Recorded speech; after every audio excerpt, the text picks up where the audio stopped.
અનુપાન નામનું મેગેઝિન એમણે શરૂ કર્યું. એમાં ખૂબ જ સરસ હેલ્થ વિશેના લેખો અને એમણે તેનું સંપાદન કરે છે. ચેનલ મારફત એમની યુટ્યુબ ચેનલ છે અને એમાં પણ એમણે અવારનવાર એનું પોસ્ટ ચાલતી હોય છે અને ખાસ તો સેવાના કામ પણ કરે છે. સેન્ટ્રલ જેલમાં અને ગામડાઓમાં કપડવંજના અને એમાં પીરાણા દરગાહ પ્રેક્ષાદી સ્વભાવથી જૈન સંસ્થા વગેરે સંસ્થાઓ સાથે સંકળાઈને આ બધું સેવા કાર્ય કરે છે અને આપણા ઘરના છે, ફેમિલીના છે અને આપણા રિક્વેસ્ટથી આવ્યા છે અને આજે આપણે એની સરસ વાત કરશે અને હેલ્થ વિશે ખાસ તો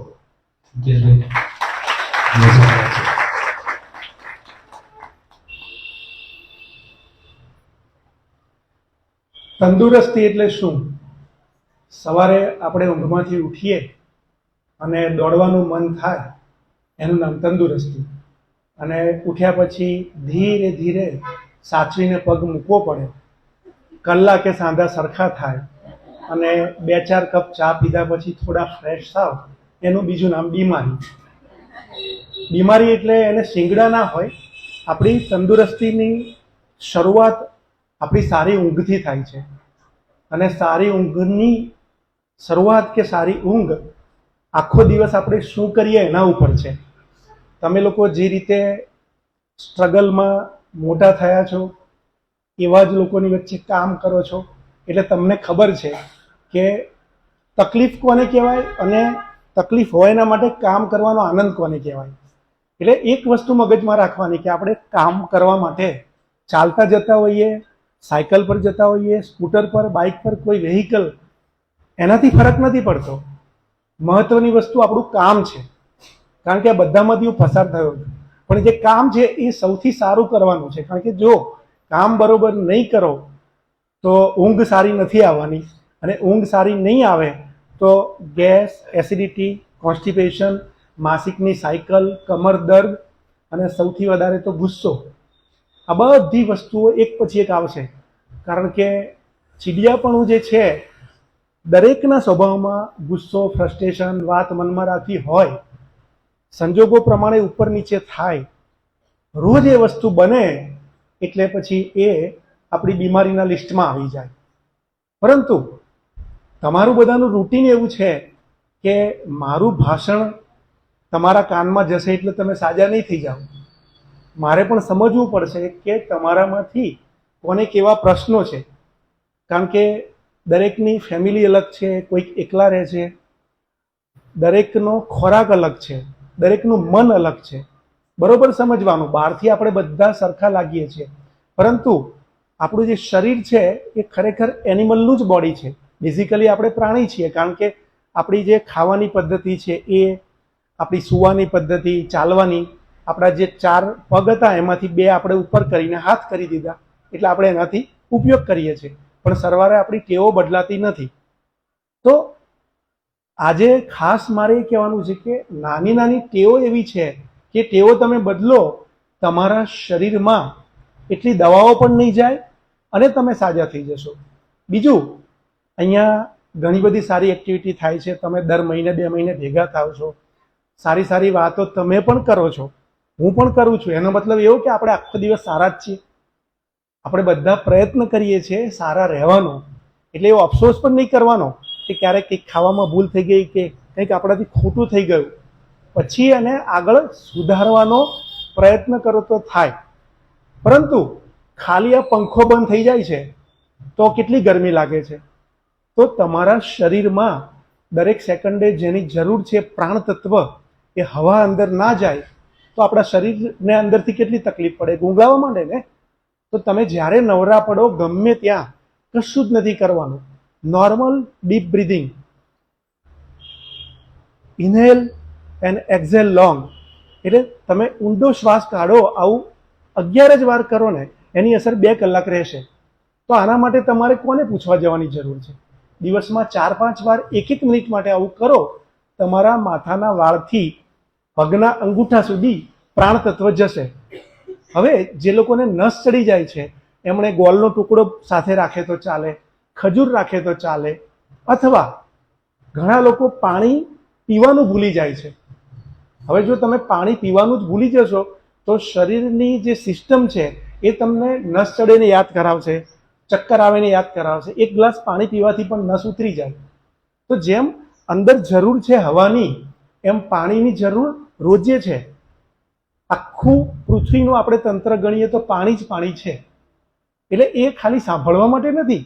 અડધો ગ્લાસ પીતા હોય તો એક પીઓ, એક પીવાની ટેવ હોય તો 2 ગ્લાસ સાથે પીઓ. Water is the ever best detoxifier on the earth. પણ એને સાંભળવા માટે સારું લાગે એવું નહીં, પીવું પડે. અને એનો મોટામાં મોટો ફાયદો વાળ, સ્કિન, હાડકાં અને શરીરમાંથી જે કચરો નીકળે છે એ કચરો બહાર કાઢવામાં એનો ઉપયોગ બહુ જ સારો છે. શરીર પર આપણે સારામાં સારો સાબુ લગાડીએ. બાપુ તો સાબુ જ ક્યાં ઉપયોગ કરતા, તો કપડું જ ભીનું ઘસતા. કેવી રીતે શરીર ચોખ્ખું રહેતું?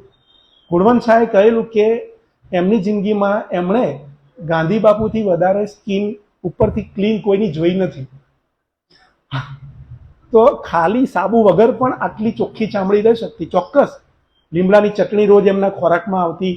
4 કે 5 વસ્તુ નક્કી કર્યું એટલી જ બાપુ ખાતા. રોજ ચાલતા. એ બધી ઘણી વસ્તુ હતી. તો આપણે આપણા જીવનમાં જરૂરી નથી કે બાપુએ કર્યું એ બધું જ આપણે કરવું, કે બાપુએ જે કર્યું એ બધું બધાને ગમે. પણ આપણા કામનું હોય એટલું તો કરી શકીએ ને. ચાલવાનું છે તો આખો દિવસ થાક લાગે છે કામ કરવાનો. વર્ષો એટલે એટલા કલાક કામ કર્યું છે ને હજુ પણ ચાલુ છે, તો સાંજે એટલો થાક લાગે જમ્યા પછી, કેમ થાય કે હવે પણ બીજા દિવસે કામ કરવું હોય તો એ ખોરાક પચાવવો પડશે ને. તો આંખો બંધ થઈ જાય તો ભલે, જેને જેને ચાન્સ છે એ જમીને ઘરમાં પણ ધીમે ધીમે 20 મિનિટ ચાલે, ખોરાક ગોઠવાઈ જશે. આ સાવ નાની વાત લાગે છે, પણ ઘંટીએ ઘઉં દળાવવા જઈએ તો અંદર ના સમાય તો પેલા ભાઈ શું કરે છે, લાકડું અંદર આમ કરે છે ને, તો એ લોટ કેવી રીતે અંદર આવી ગયો? તો જે ખાવાનું પેટમાં ગયું, તમે ધીમે ધીમે આટા મારો, તમને અંદાજ નથી 20 મિનિટમાં પેટ કેટલું ખાલી થઈ જાય. જે ડાયજેશનનું એક સ્ટેપ છે ક્લિયર થઈ જાય. ભરેલા પેટે તમે સૂવો છો એટલે તમારું જે પાચન છે એ બીજા દિવસે સવારે લાગે. તમે ઉઠ્યા પછી કંઈ જ નથી ખાધું ને ઓડકાર કેવી રીતે આવે? ઓડકાર તો જમ્યા પછીનો આવે ને. તો આગલી દિવસે રાત્રે જે ખાધું હોય એના ઓડકાર બીજા દિવસે આવે છે ને. તે શરીરની ભાષા છે. તો શરીરની ભાષા સમજો. અત્યારે ઘણા લોકો એવું કહે છે કે ભૂખ નથી લાગતી, પેટ ભારે છે, જમવાનું મન નથી થતું. તો આ કોણ બોલે છે? તમને ડોક્ટરે કહ્યું? તમારી અંદરના ડોક્ટરે. તો શરીર કહે છે કે ભૂખ નથી લાગતી, તો ખાધા વગર તો નહીં ચાલે. તો કાં તો અડધું ખાઓ, કાં તો સાંજનું જમવાનું જે છે એની અંદર એકદમ લાઇટ કરી નાખો. કારણ કે પેટ ભરવું પડશે. તમે કામ એટલું કરો છો કે પેટ ખાલી હશે તો ઊંઘ નહીં આવે, પણ એને એવી રીતે ભરો કે ભર્યા પછી પાછું ડબલ ભરાઈ ના જાય, એટલે ભારે ના થઈ જાય. તો એ તમારે નક્કી કરવાનું છે. અને જુઓ, બધા ફ્રૂટ્સ કાયમ મોંઘા નથી હોતા. કેળાના ભાવ ક્યારેય એવા નથી વધતા કે સામાન્ય માણસને ન પોસાય. અને એ કોને નથી પચતા? જે લોકો આખો દિવસ ખુરશીમાં બેસી રહે છે એમને. તમે બધા મહેનત કરનાર છો, તો સાંજે પણ ભૂખ ના હોય ને 2-3 કેળા એકલા ખાઈ લો, કેળાની સાથે મમરા કે ખાખરો લઈ લો તો ચાલે ને. આ સિમ્પલ તમને ડાયટ પ્લાન આપી દીધો અને એક્સરસાઇઝ આપી દીધી. હવે તમારામાંથી જેને જે પણ ક્વેશ્ચન છે એ તમે કરો, બાકી હું બોલતો રહીશ તો પ્રશ્નો અધૂરા રહી જશે. જ્યાં પણ છે ત્યાંથી ખાલી ઊભા થઈને કહેશે તોય ચાલશે.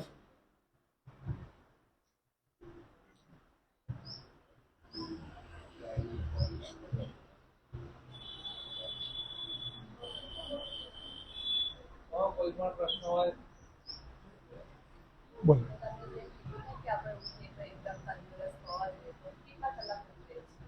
જો બહુ જ સારો સવાલ છે. કેટલા કલાક સ્લીપ લેવી જોઈએ? આપણે સૂઈએ તો સામાન્ય સંજોગોમાં વિજ્ઞાન એવું કહે છે કે 7 થી 8 કલાક. પણ બધાનું મન અલગ છે. જેને એકદમ ઊંડી ઊંઘ આવે એ 6 કલાકમાં પણ સવારે ફ્રેશ હોય.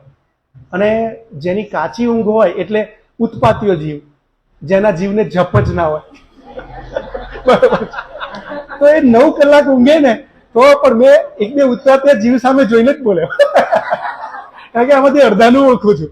તો 9 કલાક સૂતા પછી બી સવારે, કારણ કે ઊંઘમાં એટલું બધું મગજ દોડતું હોય. એકચ્યુઅલી ઊંઘ છે ને એ કામ કરવા માટે નથી, પણ ઊંઘમાં આપણને જે સ્વપ્ન આવે એમાં આપણે કોઈકની જોડે બદલો લઈ લીધો, ઊંઘમાં આપણે દોડ્યા, આપણી અધૂરી ઈચ્છાઓ પૂરી થઈ એટલે થાકીએ છીએ. બાકી થાક કેવી રીતે લાગે? આપણે સૂઈ ગયા, આંખો બંધ થઈ, મગજ તો આપણું ઊંઘમાં ચાલુ જ છે, તો રેસ્ટ ના મળે ને. એ ખરેખર આરામ માટે છે. શરીરનો એકલો આરામ નહીં, વધારે આરામ મનનો. કારણ કે બધા લોકો તમે ભણાવવા જાઓ છો તો કે એવી મહેનત તો નથી ને, પણ એ મગજની મહેનત છે જેમાં વધારે રેસ્ટ જોઈએ જ્ઞાનતંતુઓને, ન્યુરોન્સને.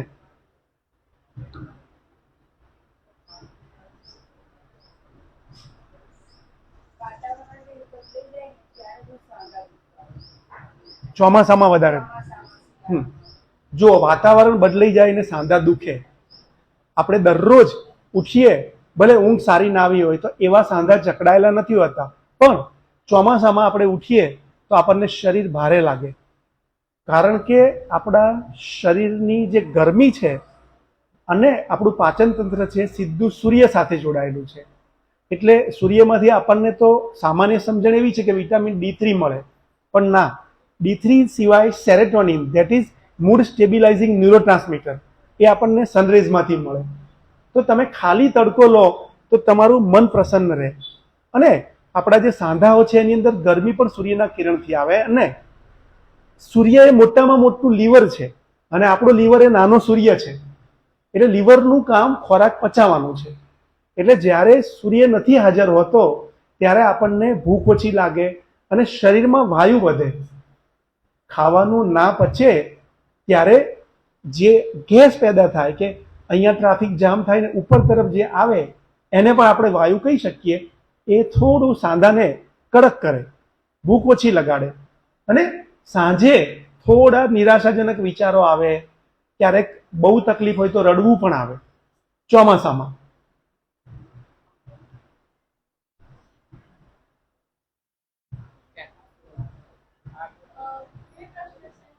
હા,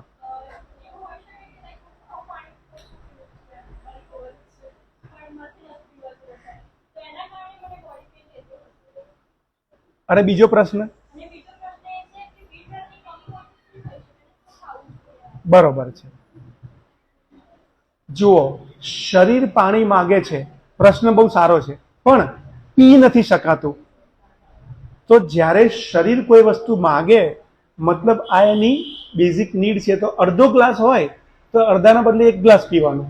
આમાંથી ઘણાને એવું થતું હશે કે બહુ પાણી એક સાથે નથી પીવાતું, પણ અડધાના બદલે પોણો ગ્લાસ પીઓ, 1 ગ્લાસ, તો ધીરે ધીરે એક સાથે તમે 1 ગ્લાસ પીઓ તો તમારી દરરોજની 2 લીટર પીતા હોય તો 2.5 થી 3 લીટર સુધી તમે પહોંચી જશો. અને પહેલામાં પહેલું B12 શેમાંથી મળે એના કરતા B12 વપરાય કેમ જાય છે, ચારે બાજુ બધાને વિટામિન B12 ના ક્વેશ્ચન્સ છે. આપણા જ્ઞાનતંતુઓનો ખોરાક છે B12. હવે અત્યારે બધાના હાથમાં અમુક કલાક તો મોબાઈલ હોય છે. જેટલી માહિતી મગજમાં વધારે એટલું ટેન્શન વધારે પેદા થાય. અને 2 દેશની લડાઈ થાય એમાં અહીંયા બેઠા બેઠા શું કરશો? ઘણા લોકો ઊંઘતા નથી, છતાંય તમે જુઓ ઘણા લોકો એટલા ટેન્શનમાં હોય કે હવે શું થશે, આ બાજુ મિસાઇલ નથી આવવાની અને આવશે તો કહેવાની નથી કે હું આવીશ. બરાબર છે. એટલે જ્યાં સુધી જીવતા છીએ ત્યાં સુધી નાની નાની ચિંતાઓમાં B12 બહુ ઘટે છે. એટલે જે ઊંડા શ્વાસ છે B12 ને બચાવે છે. B12 that is neurotic vitamin. Neurons એટલે જ્ઞાનતંતુઓ. તો તમે જેટલું વધારે વિચારો, તમારા પેટમાં જેટલી ગરમી વધારે પેદા થાય એટલું જ B12 વધારે વપરાય. કેરીની ગોટલીમાં B12 છે, એટલે શેકેલી કેરીની ગોટલીનો પાવડર મુખવાસમાં લો તો એનાથી પણ મળે. એ સિવાય અંજીરમાં છે, પણ અંજીર બહુ જ મોંઘા છે, એટલે અંજીર ખાલી જોવા માટે સારા છે. ગોળમાંથી મળશે, તો દિવાળી પછી દેશી ગોળ ખાઓ તો એમાંથી તમને B12 મળે. કુંવારપાટામાંથી મળે, પણ કુંવારપાટું બહુ જ ઠંડુ છે, એટલે શરદી કફ વાળા કુંવારપાટું લે તો તકલીફ પડે. ખજૂર ચાલે. જો તમે ગળી વસ્તુ ખાઓ તો તમારા B12 નો એ ઓપ્શન છે, તમારા ન્યુરોન્સનો ખોરાક છે. એટલે તમે ગોળ, ખજૂર, કેળા, જે બી તમને ગમે છે અને શરીરને માફક આવે છે, સુખડી ચીક્કી પણ ચાલે. તો આ બધા ગળપણના કારણે હાડકાં પણ સરખા રહે છે અને B12 ના બદલે શરીરને, એટલે ખાસ કરીને જ્ઞાનતંતુઓને એનો પોતાનો ખોરાક મળી જશે. અમુક લોકોના પ્રશ્ન એવા છે કે ઊભા થઈને બેનો નથી કહેવાની, પેટનો પ્રશ્ન. કબજિયાત છે કે કોઈને ગેસ છે કે અપચો છે, તો સારામાં સારો પેટ માટેનો ઉપચાર જે ક્યાંય પણ મળે અને સિંગલ કન્ટેન્ટ છે, એને ડ્રગ ના કહેવાય, ખોરાક કહેવાય, હરડે. તો હરડેનો પાવડર સૂતી વખતે અથવા સવારે બ્રશ કરીને અડધી ચમચી જેટલો લઈ લેવાનો. ઈસબગુલ પણ ઘણું બધું મોંઘું છે, એટલે ક્યારેક ક્યારેક લેવું હોય તો ચાલે. બાકી હરડેનો પાવડર અડધીથી 1 ચમચી નવશેકા પાણી સાથે સૂતી વખતે અથવા સવારે બ્રશ કરીને તમે લઈ શકો છો. પેટની તકલીફ સરખી કરવા, જો એસિડિટી અને પિત્ત ન હોય તો નવશેકું પાણી એટલે સામાન્ય ગરમ સવારે અડધાથી 1 ગ્લાસ પીને થોડી વાર ચાલો તો પણ તમારા પેટની તકલીફ સરખી થઈ જાય. તમારા લોકોની મોટી તકલીફ એ છે કે આણે મને આવું કીધું કેમ. હવે એ ફરી કહેવાના જ છે. હવે તમે એને ચોપડાવો એટલે પાછા એ યાદ રાખશે કે આણે મને કેમ કીધું. આ વસ્તુના કારણે એસિડ પિત્ત થાય, ઊંઘ બગડે અને B12 પણ ઘટે. કારણ કે આનો તો અંત જ નથી ને, આનો તો ક્યારેય અંત નહીં આવે. તમે અટકી શકો છો, એ નહીં અટકે.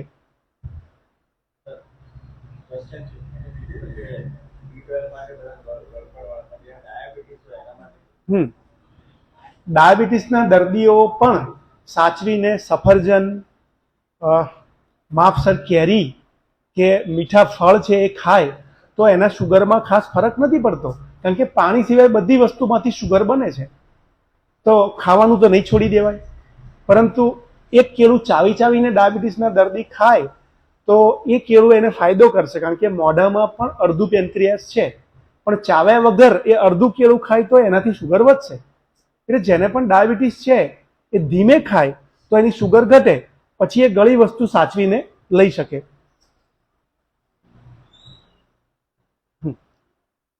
આપણે એમ કહીએ છીએ કે આપણને થાક હોય તો ઊંઘ વધારે આવે. પણ મને એવું થાય છે કે થાક હોય ને તો ઊંઘ જ ના, આખું શરીર પેન કરે, ઊંઘી થઈ જાય, ઊંઘ આવે. બરોબર.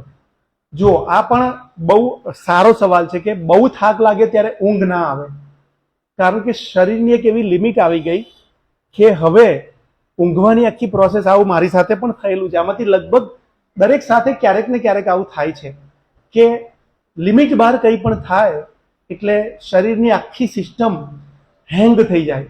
એવા ટાઈમે આપણી પાસે એક જ રસ્તો છે, મોબાઈલની અંદર લાફ્ટરનું, હાસ્યનું કંઈક ચાલુ કરીને જોવાનું અને હસતા હસતા જ્યારે એમ લાગે કે 2-4 કલાક ગયા પછી આગળ જે થાય. કારણ કે નહીં જ ઊંઘ આવે, તમે કાંઈ પણ કરશો, મંત્રો સાંભળો, મંત્રો બોલો, ચાલો, તમે ગમે તેવા પ્રયત્ન કરો, કારણ કે અત્યારે સિસ્ટમ અલગ જ મોડ પર આવી ગઈ છે. એટલે એવા ટાઈમે આ લાફ્ટર સિવાય બીજો રસ્તો નથી. કારણ કે એટલીસ્ટ એની અસર આપણા મન પર થશે કે કંઈક સારું હાસ્યનું આપણે સાંભળીએ, જોઈએ તો બંધ મગજ બંધ રહે. કારણ કે એવા ટાઈમે મગજ બંધ જ હોય ઊંઘ ના આવે ત્યારે.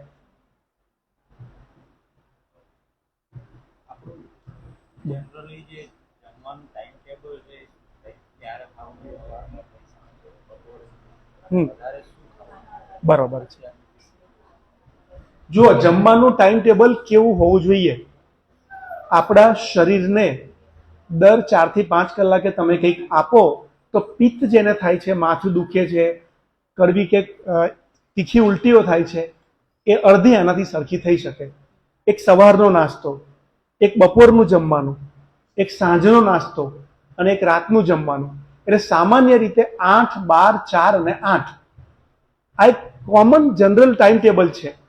આખું છે ને ફેસબુક પર છે, એટલે ફરીથી પણ કોઈને જોવું હોય તો જોઈ શકશો. એટલે 8 વાગે તમે નાસ્તો કર્યો એટલે 8 મેં કીધા એટલે એવું નહીં 8, તમે 6 પણ કરો કે 7 પણ કરો. એ પ્રમાણે બપોરનું તમારું જમવાનું. 4 કલાકનું અંતર હશે 4 થી 5નું, તો તમારા પેટમાં વાંધો નહીં આવે. હવે આવું કેમ થાય? તો આપણે જ્યારે પણ જમીએ તો એ ખાવાનું પચી જાય, પછી આપણે જેમ દાંત પર પેસ્ટ લગાડીએ છીએ ને, એવી પેસ્ટ બને પેટમાં. એ 3 થી 4 કલાકે ખોરાકની પેસ્ટ આંતરડામાં જવાની શરૂ થાય, પેટ ખાલી થાય. પેટ ખાલી થાય એટલે પેટમાંનો એસિડ, પીએચ લેવલ ડાઉન થાય એટલે બૂમો પાડે, એટલે શરીર ખાવાનું માંગે. આપણે કામમાં સાંભળીએ નહીં, એટલે આપણે શિડ્યુલમાં કંઈક ધ્યાન રાખીએ. છેવટે ગોળ અને શેકેલા ચણા બી જોડે રાખ્યા હશે ને, તો તમારો જે પ્રશ્ન હતો ને, ચણામાંથી પ્રોટીન મળશે, ગોળમાંથી શુગર મળશે, B12 મળશે, કેલ્શિયમ મળશે. સસ્તામાં આપણું કામ થઈ જશે. દરરોજ ગોળ ચણા ના લેવાય ને દરરોજ ગમે નહીં, પણ આવા જુદા જુદા ઓપ્શન શોધી કાઢવાના તમારે જાતે. અને કેવું, શું વધારે ખાવું જોઈએ એવું નહીં, શું પચવું જોઈએ. કારણ કે શરીર પ્રોટીન બનાવે છે, આમાંથી કોઈ મારામારી કરવા જાય છે? તો તમે તમારું કામ છોડી અને કેટલા દિવસ જીમમાં જઈને મસલ્સ બનાવશો? જીમ ખરાબ નથી, પણ શરીરના મસલ્સ એ પણ ઇમ્યુનિટી માટે જરૂરી છે. પણ એક લેવલ પછી એની પાછળ તમે વધારે પ્રોટીન લો તો એ પ્રોટીન શરીરના માટે નુકસાનકારક થાય. કારણ કે એમાંથી કોલેજન નામનો નેગેટિવ પ્રોટીન બને, એ શરીરને ખાવા માંડે. આપણે મોહમ્મદ અલીનો કિસ્સો બોક્સિંગમાં જે હતા બોક્સર, એમનો જોયો છે. ઘણા ફિલ્મ સ્ટારો આપણે જોયા છે. એટલે કોઈ પણ વસ્તુ વધારે નહીં કરવાની. તમને જે ગમતું હોય એ પણ ખાઓ. કારણ કે આ મારું ભાષણ પતશે એટલે 2 દિવસની અંદર તમે પાણીપુરી ખાવા નહીં જાઓ.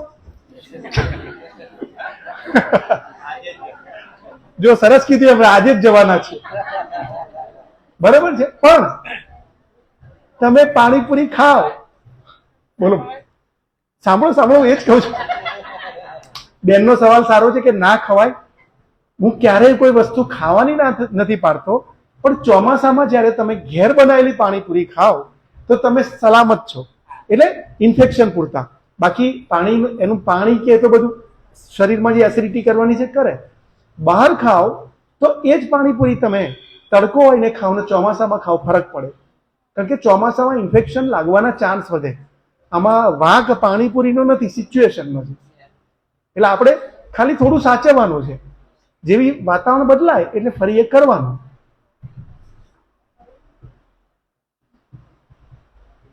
બોલો.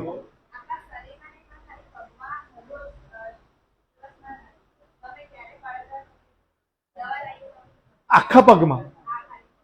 બરાબર છે.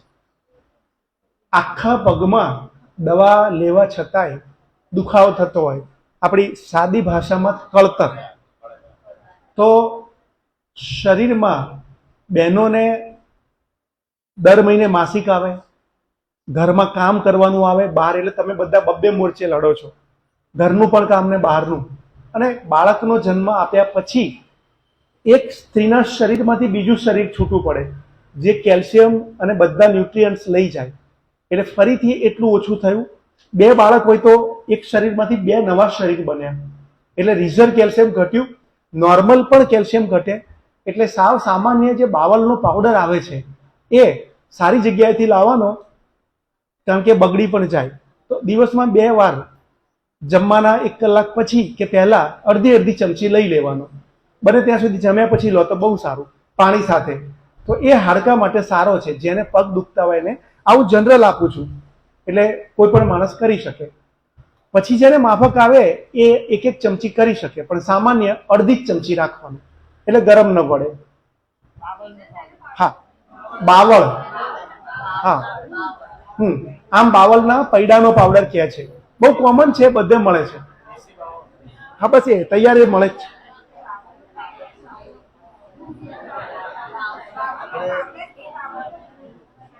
પાવડર. હા, ગુંદર તો શિયાળામાં ખાવામાં વપરાય. આપણે કોન્સ્ટન્ટ બેસીએ, પાટ દબાયેલું રહે, એકદમ સુઈ જાય, ખબર જ ના પડે, ફીલ જ ના થાય, ખાલી ચડી જાય, ખાલી ચડી જાય, પણ સુઈ જાય છે. એક પાટ આખી તમે ફીલ જ ના થાય કે મારા પાટ. અચ્છા, પગ આખો બેરો થઈ જાય, ઊભા થાવ તો સરખું થઈ જાય. આ જ છે. જુઓ, બેઠા બેઠા પ્રશ્ન તમારા બધાના કામનો છે કે ગમે તે એક ભાગ આખો શૂન્ય થઈ જાય, તમે કામમાં ડૂબી જાઓ, પછી ઊભા થાવ ત્યારે ખબર પડે કે મારો આ પગ તો જાણે છે જ નહીં. એવા ટાઈમે મુદ્રાનું નામ યાદ રાખવાની જરૂર નથી. આ જે ત્રીજી આંગળી છે, આ રીતે બંને હાથની વાળી દેવાની, છેલ્લી આંગળી છે એનીથી આગળની. આ 10 થી 15 મિનિટ તમે કરો, 1 ગ્લાસ પાણી પીને, એટલે ધીરે ધીરે જે આખો પગ શૂન્ય થઈ જાય છે, ખાલી ચડે કે નમનેસ આવે, એમાં તમને બહુ ઝડપથી ફાયદો થશે. કારણ કે આ બેઠા બેઠા થઈ શકે છે. મારા મગજમાં ઉપચારો તો બહુ છે, પણ તમારા કામમાં આવવું જોઈએ. ફરીથી આ ત્રીજી આંગળી આખી વાળવાની. યસ, છેડો નહીં અડાડવાનો, એની ઉપર દબાવી દેવાનું. અહીંયાથી શું હોય તો ના, જો પિત્ત હોય તો ગરમ પાણી સવારે પીવાય. જેને પિત્ત વધારે હોય એ લોકો કંઈ પણ વસ્તુ ગરમ લે એટલે એમના પેટમાં તરત જ પ્રોબ્લેમ થાય. કારણ કે સામાન્ય રીતે તડકામાં માથું દુખી જાય, ભૂખ્યા રહે તો એ લોકોને ચક્કર આવે, ગુસ્સો પણ જલ્દી આવી જાય ખાવાનું ટાઈમસર ના મળે તો. કારણ કે સામાન્ય રીતે પિત્તની ગરમીના કારણે એમનું લોહી બની શકે કે બીજા માણસ કરતાં થોડું વધારે પાતળું હોય, એટલે બ્લડ સર્ક્યુલેશન પણ ફાસ્ટ થાય, એ લોકોને જલ્દી થાક પણ ના લાગે. પણ એમનું ધાર્યું બી થવું જોઈએ. બહુ બધા મનના પણ હોય છે. તો પિત્તવાળાએ બને ત્યાં સુધી જો પિત્તની તકલીફ હોય તો નવશેકું પાણી બી નહીં પીવાનું. એ લોકોને ચા કોફી પીવાથી વાંધો ના આવતો હોય નવશેકા તો પીવાના, બાકી તકલીફ પડે તો એ ઠંડા કરીને પીવાના. કારણ કે ઘણાને ચા કોફી ઠંડા પીવે તો દવા જેવા લાગે છે, તો પછી હવે એની જોડે કંઈક લઈ લેવાનું ખાવાનું, એટલે એનું બેલેન્સ થઈ જાય. ગરમ પાણી જોડે તો કંઈ ખાઈ નહીં શકો, ચા કોફી જોડે લઈ શકો. બોલો. સવારે નૈના પોતે શું લઈ શકાય? હા, જો ઉઠીને જો એસિડ પિત્ત ના હોય, શરદી કફ હોય, એટલે શરદી કફનો કોઠો હોય, વાયુવાળી પ્રકૃતિ હોય, વાયુ એટલે જે શાંત ના બેસી શકે, જેને આમ ચેન ના પડે, બેઠા બેઠા બી હલતા હોય, એ વાયુવાળા કહેવાય, ઉત્પાતીય જીવ. તો વાયુ કફ વાળા છે ને નવશેકું પાણી દિવસમાં 3-4 વાર પી શકે, સવારે પણ અડધો ગ્લાસ 1 ગ્લાસ પી શકે, એટલે એનો કફ પણ શાંત થાય ને વાયુ પણ એસિડ પિત્ત વાળાએ નવશેકું પાણી નહીં પીવાનું. એ લોકોએ માટલાનું પાણી પીવાનું અથવા સાદું પાણી પીવાનું અને થોડી વાર ચાલવાનું, એટલે એમનું એસિડ પિત્ત શાંત થઈ જાય. એસિડિટીની પિત્તની સારામાં સારી દવા માટલાનું પાણી અથવા સાદું પાણી, એમાં થોડું ફ્રીજનું ઉમેરીને લો તોય ચાલે.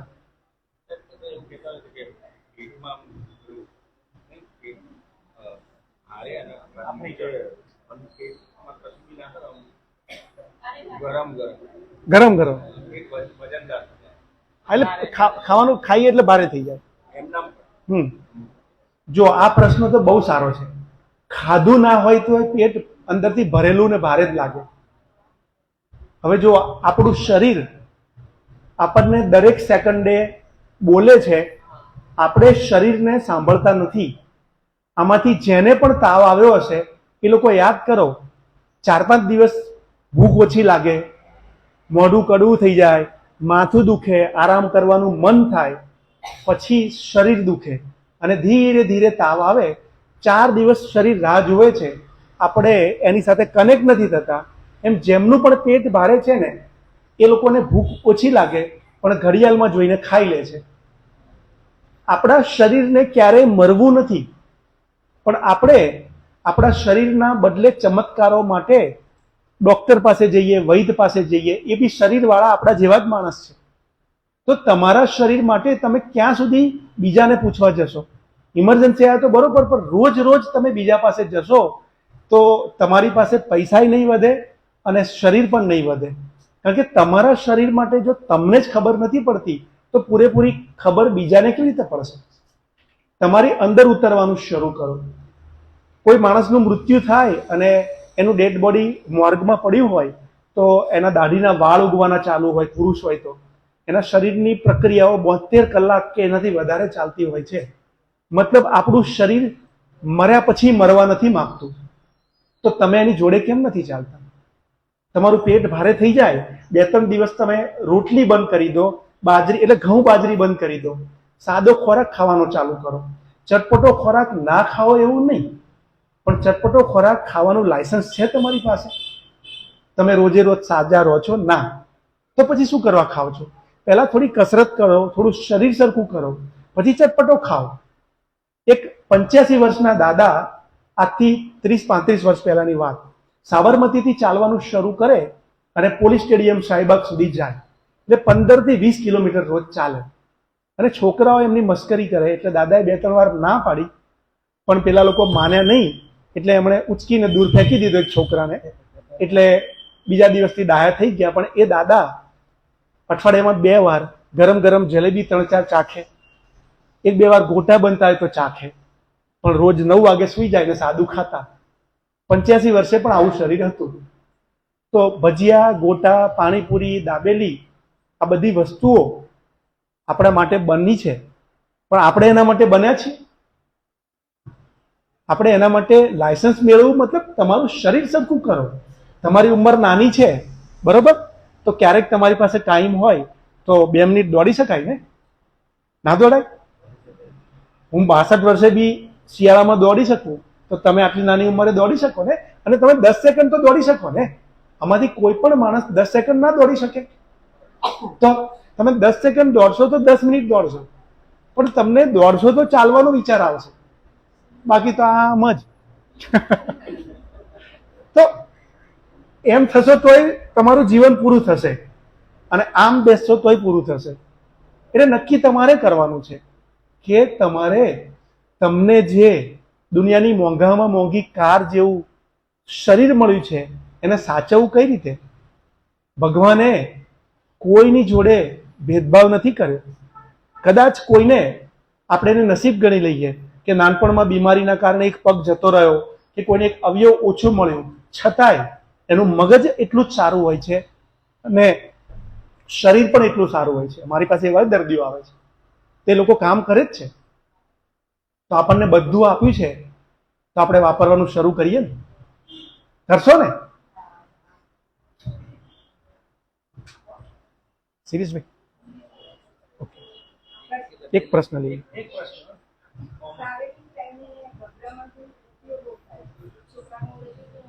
બહુ જ સરસ. જુઓ, જ્યારે મુસાફરી કરીએ, ટ્રાવેલિંગમાં વોમિટિંગ થાય છે, બરોબર? તો નામ બરોબર સાંભળી લેજો. આ મુદ્રા જેટલા ટીચર છે ને એ લોકોએ પોતે બી યાદ રાખવી પડશે અને સ્ટુડન્ટને બતાવી દેવાની.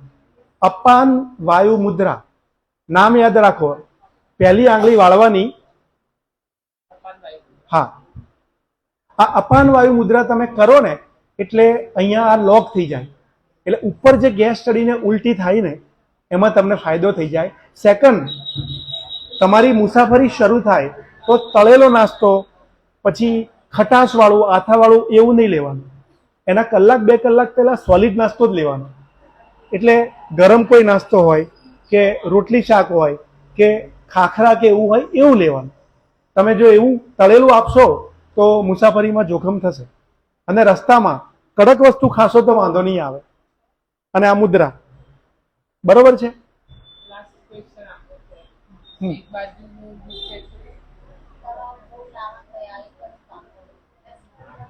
જો મેં પિત્ત માટે બી સમજાયું, બરોબર? તમને એક બાજુ દુખે છે, કોઈને 2 બાજુ દુખે. જનરલ મારાથી કહેવાય એટલું તો મેં કહી દીધું, છતાંય આમાંથી કોઈને પણ બતાવવા આવવું હશે તો શિરીષભાઈ કે વિરેનભાઈ સાહેબની સાથે વાત કરી લેજો. વ્યવસ્થા થઈ જશે તમારા ખર્ચની, કન્સલ્ટિંગની. સવાલ ખાલી જેમ અહીંયા કીધું તો આ કાનમાંથી સાંભળીને આ કાનમાં કાઢી નાખ્યું તો તમને ફાયદો નહીં થાય. એમ મારી પાસે બતાવવા આવશો કન્સલ્ટિંગ માટે તોય આ કાનમાંથી અંદર લેવાનું અને એનો થોડો ઘણો અમલ કરવાનો. જુઓ, પૂરેપૂરો અમલ કરવો કોઈના પણ માટે મુશ્કેલ છે, પણ મેં જેટલું કીધું એમાંથી ખાલી 20% વાત તમે જીવનમાં આજથી ઉતારશો ને 14 દિવસની અંદર તમને એમ લાગશે કે કંઈક ચમત્કાર થયો. ચમત્કાર તમે પોતે જ છો, મેં નથી કર્યો. પણ તમને ખબર નથી કે ચમત્કાર એટલે શું. તમે આમ કરીને આમ બેસો એટલે તમારા મણકા દબાય એટલે તમારો ઉત્સાહ ઓછો થઈ જાય, પાચન નબળું થાય, અને તમે સીધા બેસો તો પેટની અંદરનો એસિડ તમને પજવતો ઓછો થાય. હવે આ કેટલી નાની વાત છે. એના માટે તમારે ક્યાં કંઈ કરવાનું છે? તમે વચ્ચે ઊભા થઈ જાઓ અને 2-5 મિનિટ આંટા મારી લો તો ચાલે ને? ના આંટા મારાય તો ખાલી ઊભા રહો. એટલે એટલું સમજી લો કે તમે મને બતાવવા 25 વાર આવો, તમે કસરત કરો, પણ તમને બદલવાનું શરૂ કરો. આખું ફેસબુક પર છે, પાછું શાંતિથી સાંભળી લેજો. હું શિરીષભાઈને બીજી પણ લિંક મોકલીશ, પણ સાંભળ્યા પછી જીવનમાં ઉતારવાનું. આભાર. સરસ, થેન્ક યુ મુકેશભાઈ. અને ખૂબ જ ઇમ્પોર્ટન્ટ ટિપ્સ એમણે આપી, અને આઈ હોપ કે બધા એનું 20% પાલન કરે તો એ થઈ જશે, બરોબર? તમારા સ્વાસ્થ્યની તમે જ પોતે જ એ છો, એટલે શરીર આપણું છે એટલે આપણે ધ્યાન રાખવું પડે. પણ કોઈને પણ એમ કીધું કે પ્રશ્ન હોય, કોઈને પણ પર્સનલી મળવું હોય ડિટેલમાં, તો આપણે સામે જ છે, બરોબર?